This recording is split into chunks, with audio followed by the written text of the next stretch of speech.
Welcome to English shoes dear students. మీకు paraphrasing and summarising unit 3లో what makes a good summary అంటే ఇది part 3 అన్నమాట. ముందుగా మనం పారాఫ్రైజింగ్ గురించి తెలుసుకున్నాం, ఎఫెక్టివ్ పారాఫ్రైజింగ్ గురించి, అలాగే టెక్నిక్స్ ఆఫ్ పారాఫ్రైజింగ్ గురించి తెలుసుకున్నాం. నెక్స్ట్ వచ్చి what makes a good summary, ఇందులో థర్డ్ పార్ట్. అసలు గుడ్ సమ్మరీ అనేది ఏది, ఎలా తయారవుతుంది అనేది ఏంటనే చూద్దాం. In the previous lesson you have learned what is effective paraphrasing and steps to paraphrase. అసలు ఎఫెక్టివ్ పారాఫ్రేజింగ్ అంటే ఏంటి, అలాగే పారాఫ్రేజింగ్ ఏ విధంగా చేయాలి అనేది నేర్చుకున్నాం. In this and the next lesson you will learn what makes a good summary and how to right good summary. ఈ లెసన్లో, దీని తర్వాత లెసన్లో మనం నేర్చుకునేది అంటే ఏది గుడ్ సమ్మరీ అనేది, గుడ్ సమ్మరీ ఎలా తయారవుతుంది అని, తర్వాత ఎలా రాయాలి గుడ్ సమ్మరీని అని రెండింటి గురించి తెలుసుకుందాం. Good summary has paraphrasing and summarising is also putting down the main ideas of someone else work in your own words. Paraphrasing కానీ సమ్మరైజింగ్ కానీ ఇవన్నీ ఏంటి అంటే, ఎవరైనా రాసినటువంటి ఆ వర్క్ని మనం మన యొక్క ఓన్ వర్డ్స్లో రాస్తే కనుక దాంట్లో ఉండేటటువంటి మెయిన్ ఐడియాని తీసుకుని ఆ మెయిన్ ఐడియాని మాత్రమే మన యొక్క ఓన్ వర్డ్స్లో రాస్తే కనుక దాన్ని సమ్మరీ అని అంటాం. However a summary is always shorter than the original since the idea is to include only the main points of the original work and to leave out the irrelevant. ఏది ఏమైనప్పటికీ కూడా summary అనేది ఏంటి, always shorter than the original. Original కంటే ఎప్పుడు కూడా summary అనేది షార్ట్గా, చిన్నగా ఉంటుంది. అలాగే అక్కడ ఐడియా ఏదైతే ఉందో అందులో ఉండేటటువంటి మనకి మెయిన్ పాయింట్స్, ఒరిజినల్ వర్క్లో ఉండేటటువంటి మెయిన్ పాయింట్స్ను మాత్రమే తీసుకుని మిగతా ఇర్రిలవెంట్ పాయింట్స్ అన్నిటిని కూడా వదిలేస్తాం సమ్మరీ రాసేటప్పుడు. Summarising is an extremely useful tool in various fields. Summarising అనేది చాలా ఉపయోగకరమైనటువంటిది ఏ ఫీల్డ్లో అయినా సరే. It is not possible to reproduce the entire original text. అయితే ఎంటైర్గా ఒరిజినల్ టెక్స్ట్ యాజ్ ఈజీగా రాయడం అయితే అవ్వదు, కానీ మనకి దాంట్లో ఉండేటటువంటి మీనింగ్ అనేది మనకి వచ్చేస్తుంది. దాంట్లో ఏమైతే ఒరిజినల్ థీమ్ ఉందో అది. Hence it is necessary to summarise the original to meet specific needs. అయితే మనం ఒక్కొక్కసారి మనం ఒరిజినల్ని తీసుకొని దాన్ని సమ్మరైజ్ చేయడం అనేది కొన్ని అవసరాల కోసం అవసరం. It is closely related to note making sense. The next step is to right summary. అసలు ఇది క్లోజ్గా దేనికి రిలేట్ అవుతుందంటే నోట్ మేకింగ్ గురించి. అంటే ఏదైనా రాసేటప్పుడు ముందు హింట్స్ రూపంలో, ఫ్రేజెస్లో, వర్డ్స్లో రాసుకుంటూ ఉంటాం నోట్ మేకింగ్ని. అలా రాసిన దాన్ని మనం నెక్స్ట్ ఏం చేస్తామంటే ఒక సమ్మరీ రాయడానికి నోట్ మేకింగ్ తీసుకున్నటువంటి వర్డ్స్ని బట్టి మనం సమ్మరీ రాస్తూ ఉంటాము. ఇది సమ్మరీ రాయడానికి నోట్ మేకింగ్ ఉపయోగపడుతుంది. The summary is nothing but putting together the main ideas in the note making in a sequential written form. అసలు సమ్మరీ ఏంటి అంటే ముందుగా ఒక సీక్వెన్షియల్ ఫామ్లో మనం నోట్ మేకింగ్ చేస్తాము. ఆ నోట్ మేకింగ్ చేసినటువంటి మెయిన్ ఐడియాస్ అన్నిటిని ఒక సీరియల్ ఆర్డర్లో నోట్ మేకింగ్ చేస్తాము. ఆ నోట్ మేకింగ్ చేసినటువంటి దాన్ని మన సీక్వెన్స్గా ఒక సమ్మరీ రూపంలో రాయడం అనేది జరుగుతుంది. వర్డ్స్ని మన సెంటెన్స్ రూపంలో రాస్తాము. ఏ good summary is one which, అసలు ఒక గుడ్ సమ్మరీ అనేది ఎలా ఉంటుంది అంటే is simple, clear and well structured. సింపుల్గా ఉంటుంది, క్లియర్గా ఉంటుంది, వెల్ స్ట్రక్చర్డ్గా ఉంటుంది. Contains main theme and supporting ideas. మరి మెయిన్ థీమ్ని కలిగి ఉంటుంది, అలాగే సపోర్టింగ్ ఐడియాస్ని కలిగి ఉంటుంది. Is return in your own words. అయితే దాన్ని మన యొక్క ఓన్ వర్డ్స్లో రాయడం అనేది జరుగుతుంది. కంటైన్స్ వెరీ ఫ్యూ వర్డ్స్, చాలా తక్కువ వర్డ్స్ని కలిగి ఉంటుంది. Good summary does not. అసలు ఇప్పటివరకు గుడ్ సమ్మరీ అనేది ఎలా ఉంటుందని తెలుసుకున్నాం, ఏది గుడ్ సమ్మరీ కాదు అనేది కూడా తెలుసుకుందాం. Contain sentences from the original text. మన ఒరిజినల్లో ఎలా ఉందో అదే రాస్తే అది ఇంక సమ్మరీ ఏమవుతుంది, they are replaced with the sentences contain the same semantics. అయితే అందులో ఉండేటటువంటి సేమ్ సినానిమ్ వచ్చేటటువంటి వర్డ్స్ని ఉపయోగిస్తూ మనం దీన్ని రాయాలి, కానీ అందులో ఉండేటటువంటి ఒరిజినల్ వర్డ్స్ అన్నిటిని యాజ్ ఇట్ ఈజ్గా రాయకూడదు. Contain any kind of new information or any views, opinion. అందులో ఉండేటటువంటి ఇన్ఫర్మేషన్ కాకుండా కొత్త ఇన్ఫర్మేషన్ దేన్నో తీసుకొచ్చి రాయడం అనేది గుడ్ సమ్మరీ కాదు. Use symbols and abbreviations as you in do in note making. Note మేకింగ్లో అబ్రివేషన్స్ సింబల్స్ రాసినట్టుగా ఇక్కడ రాయొద్దని చెప్తున్నా. Summarise only one part of the text. ఇక్కడ టెక్స్ట్లో ఒక పార్ట్ను మాత్రమే సమ్మరైజ్ చేయండి. All the main points are taken into consideration. Main points అన్నిటిని కూడా కన్సిడరేషన్లో చేసుకోండి. Read the following text and its summary given below the text to understand what summary is. అయితే ఇక్కడ మనకి ఒక పాసేజ్ అనేది ఇవ్వడం జరిగింది. దాన్ని ఆ టెక్స్ట్ని మనం సమ్మరీ రాయాలి. ఏంటి ఆ టెక్స్ట్ అనేది చూద్దాం. Psychological stresses. ఓకే, మానసికంగా చాలామంది ఒత్తిడికి లోనవుతూ ఉంటారు. అలానే సైకలాజికల్ స్ట్రెస్సెస్ అని అంటాము. However our major focus while discussing the heart diseases is on psychological stresses. మరి హార్ట్ డిసీజ్లో ఎక్కువగా సైకలాజికల్ స్ట్రెస్ అనేది జరుగుతుంది. Psychological causes of stress revolve around the facts as to how we mentally react or various events and problems happening around us and how we look at the world and life in general. మరి చూస్తే మనం heart diseases అలాంటివి చూసినప్పుడు ఇందులో heart disease ఎవరికి ఎక్కువ వస్తుంటే మానసికంగా ఎక్కువ ఒత్తిడికి లోనయ్యే వాళ్ళలో హార్ట్ డిసీజెస్ రావడం అనేది జరుగుతుంది. అయితే ఈ సైకలాజికల్ కాజ్, ఈ స్ట్రెస్కి కారణమైనటువంటి సైకలాజికల్ కారణం ఏదైతే ఉందో అది కొన్ని మెంటల్గా ఎక్కువగా రియాక్ట్ అవ్వడం, వేరియస్ రకరకాలైనటువంటి సంఘటనలు, అలాగే వాళ్ళు ఎదుర్కొనేటటువంటి ప్రాబ్లంలు, వాళ్ళ చుట్టూ ఉండేటటువంటి సమస్యలు, ఇలాంటివన్నిటినీ కూడా మనం ఈ సైకలాజికల్ స్ట్రెస్ యొక్క కారణంగా చెప్పచ్చు. జనరల్గా ఇవి మనం చూసేటటువంటి కారణాలు. If we react to various things we negative emotions, anger, fear, hatred, jealousy, revenge. అయితే మరి ఇక్కడ నెగిటివ్ ఎమోషన్స్ అనేవి కొన్ని ఉన్నాయి. ఇవేంటి? కోపం, భయం, అసహ్యం, అలాగే జలసీ, రివెంజ్, ప్రతీకారం, ఇలాంటివన్నీ కూడా మరి ఇలాంటివన్నీ దాని యొక్క ఫలితంగా వస్తూ ఉంటాయి. Worry, irritation and frustration, anxiety. ఇంకా వర్రీ కానీ, ఇరిటేషన్ కానీ, ఫ్రస్ట్రేషన్ కానీ, యాంగ్జైటీ కూడా రావచ్చు. We are bound to be stressed. మనకి దీనికి వీటన్నిటి వల్ల మనం స్ట్రెస్తో మునిగిపోయి ఉంటాం. To illustrate with a small example, suppose your TV has suddenly gone out of order in your house. సడన్గా మీ ఇంట్లో ఉండే టీవీ అవుట్ ఆఫ్ ఆర్డర్కి వెళ్ళిపోయింది అనుకోండి. One way is to feel highly tense as to why it has happened. ఒకసారిగా మన ఇంట్లో ఉండేటటువంటి టీవీ పాడైపోతే మనం ఎందుకు ఇలా జరిగింది అని చెప్పి టెన్షన్ అయిపోతూ ఉంటాం. The TV is so costly, now I can't enjoy the TV.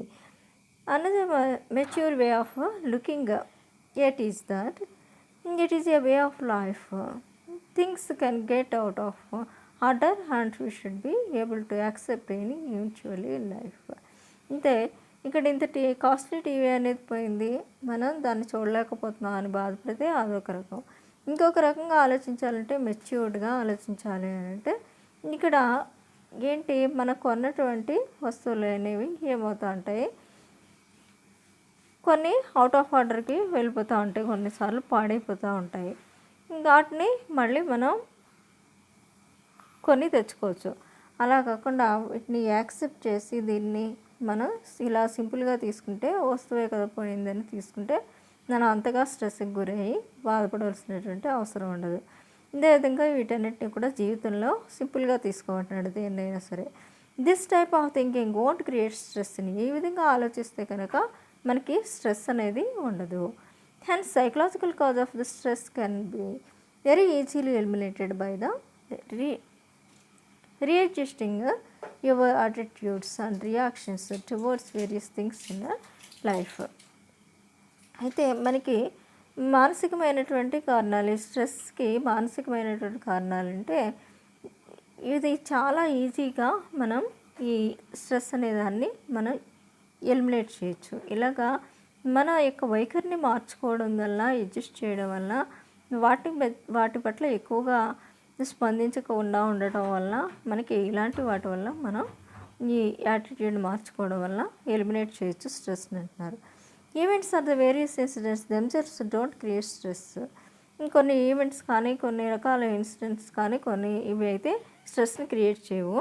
It is only our attitude and outlook towards them that create stress. అయితే మన యొక్క వైఖరే మనకి స్ట్రెస్ని క్రియేట్ అయ్యేలాగా లేకపోతే క్రియేట్ అవ్వకుండా ఉండేలాగా చేసేది. If you can learn to view everything positively it is impossible to be in stress. అయితే మనం ప్రతిదాన్ని పాజిటివ్గా చూసాం అనుకోండి, అది ఏమవుతుందంటే ఇక్కడ స్ట్రెస్ అనేది మనకి అంతగా ఉండదు. In fact experts in the field of stress management point out that no circumstances can act as a stressor without the support from our negative reactions. కొంతమంది ఎక్స్పర్ట్స్ ఈ స్ట్రెస్ మేనేజ్మెంట్ పాయింట్ అనే దాన్ని చూస్తే కనుక మనకి చుట్టూ ఉండేటటువంటి పరిస్థితులు ఏంటంటే అవి స్ట్రెస్ మనకి నెగిటివ్ రియాక్షన్స్ ఏవైతే ఉన్నాయో అలాంటివి జరిగినప్పుడు మనకి స్ట్రెస్ యొక్క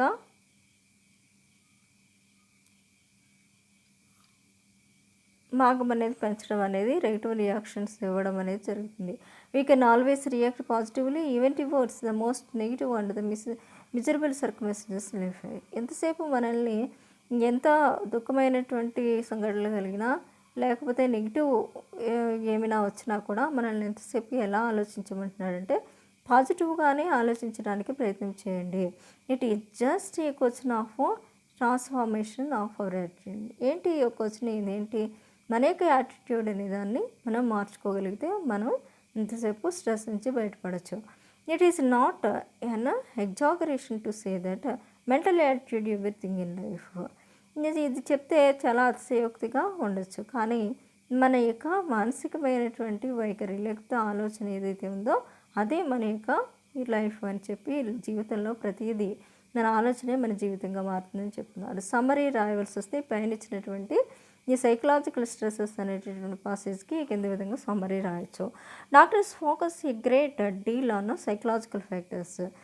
సైకలాజికల్ ఫ్యాక్టర్స్ మీద డీల్ని ఉపయోగించారు. While discussing heart diseases because mental reaction to external factors and a person's attitude towards life play a major role in creating stress. అయితే డాక్టర్స్ ఏం చేస్తున్నారంటే మనకి సైకలాజికల్ ఫ్యాక్టర్స్ అనేవి దేని మీద మనకి ఇచ్చేస్తున్నాయంటే హార్ట్ డిసీజెస్ కానీ మెంటల్ రియాక్షన్ కానీ external factors and the person's attitude towards the life play a major role in creating stress.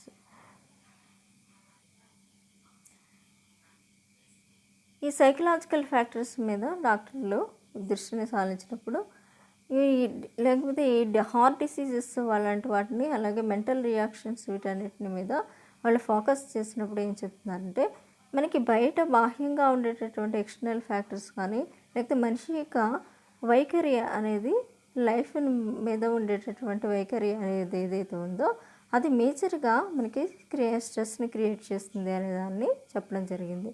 Negative emotions like anger and jealousy can be avoided by the changing one's way of thinking and by adopting a positive and the matured attitude towards the problems.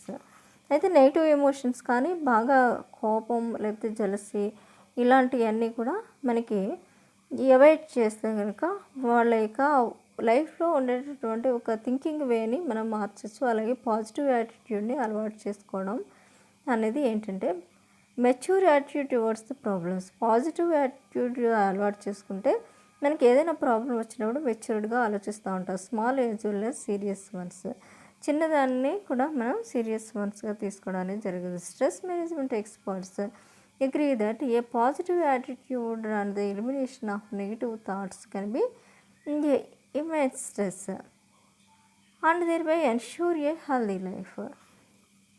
అయితే stress management experts agree చేసేది ఏంటి అంటే positive attitude ఏదైతే ఉందో అది ఏం చేస్తుందంటే negative thoughts అనేవి మనకి లేకుండా రాకుండా చేసేటటువంటిది పాజిటివ్ యాటిట్యూడ్. అలా దానివల్ల పాజిటివ్ యాటిట్యూడ్ వల్ల స్ట్రెస్ అనేది తగ్గుతుంది, అదే హెల్తీ లైఫ్ అనేది ఏర్పడుతుంది.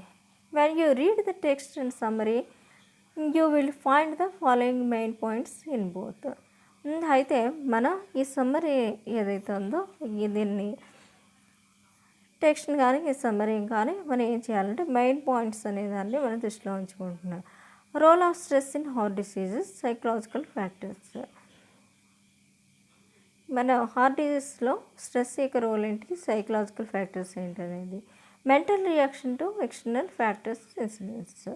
మరి మెంటల్ రియాక్షన్ ఎక్స్టర్నల్ ఫ్యాక్టర్స్ ఏంటి, వాటి యొక్క ఇన్సిడెంట్స్ ఏవి మెంటల్ రియాక్షన్ కారణమవుతున్నాయి. Negative reactions and emotions, anger, jealousy leading to the psychological stress. అయితే నెగిటివ్ రియాక్షన్ అయినటువంటి ఎమోషన్స్ అయినటువంటి యాంగర్, జెలసీ ఇలాంటివి కూడా సైకలాజికల్ స్ట్రెస్కి కారణం. ఇంకా simple and unpleasant incidents, break down of the TV can led to the stress. ఇంకా simple incident, TV ఏదైనా పని చేయకపోతే వెంటనే మనకి స్ట్రెస్ అనేది వస్తుంది. Changing once attitude towards the life and developing A positive attitude can completely eliminate the stress. The life యొక్క మరి ఒక యొక్క వైఖరిని మార్చుకోవడం, లేకపోతే లైఫ్ పట్ల వాళ్ళ యొక్క వైఖరిని మార్చుకోవడం, అలాగే పాజిటివ్ యాటిట్యూడ్ని మనం అలవాటు చేసుకోవడం, ఈ రెండు కూడా స్ట్రెస్ని ఎలిమినేట్ చేస్తాయి. Stress management experts point out that positive reactions can lesson the effect of worst possible incident. Stress management experts చెప్పేది ఏంటంటే పాజిటివ్ రియాక్షన్స్ అనేవి ఏవైతే ఉన్నాయో అవి ఏదైనా వర్స్ట్ అండ్ ఒక సిచ్యువేషన్స్ ఏవైతే ఉంటాయో వర్స్ట్ అయినటువంటి ఇన్సిడెంట్స్ అలాంటి వాటిని పాజిటివ్ రియాక్షన్స్తో మనం వాటిని ఎలిమినేట్ చేయొచ్చు అని చెప్తున్నాడు. A person's attitude decides his or her state of mental as well as the physical wellbeing. అసలు ఒక మనిషి పర్సన్కి ఉండేటటువంటి వైఖరి డిసైడ్ చేసేది ఏంటంటే ఆ మనిషి మెంటల్గా, ఫిజికల్గా ఏ విధంగా ఉన్నాడో అనేది దానికి అతని యొక్క యాటిట్యూడ్ ద్వారా ఆటోమేటిక్గా తెలుస్తూ ఉంటుంది. Thank you. Please like, share and subscribe English quest.